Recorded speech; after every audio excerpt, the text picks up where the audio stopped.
आप देख रहे हैं देश का विशाल नेटवर्क इंडिया टीवी लाइव, सच्चाई की सही आवाज। અમદાવાદના ધોળકાના કેડિલા કંપનીમાં 3 થી વધુ મહિલા કર્મચારીઓ બેભાન થઈને ઢળી પડી। વર્ષાબેન રાજપૂત નામની મહિલાનું મોત, જ્યારે અન્ય 3 જેટલા કર્મચારીઓ સારવાર હેઠળ।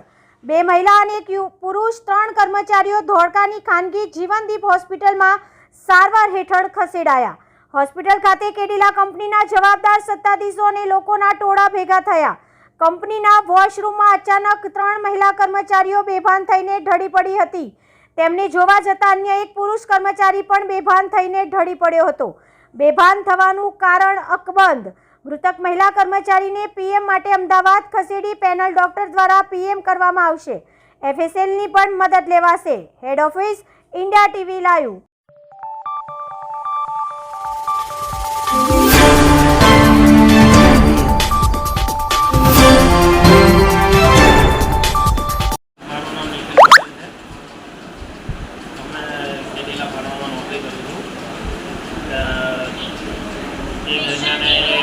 एक मैडम वॉशरूम में गया था, ત્યાં કઈ અંદર ગંધ આવતી હતી, તો એમને બચાવવા માટે 2 જણા અંદર ગયેલા, તો એમને બી ચક્કર આવીને અંદર પડી ગયા, તો એમને બચાવવા માટે મને પણ થોડું ચક્કર જેવું આવ્યું, એટલે એડમિટ કરેલા।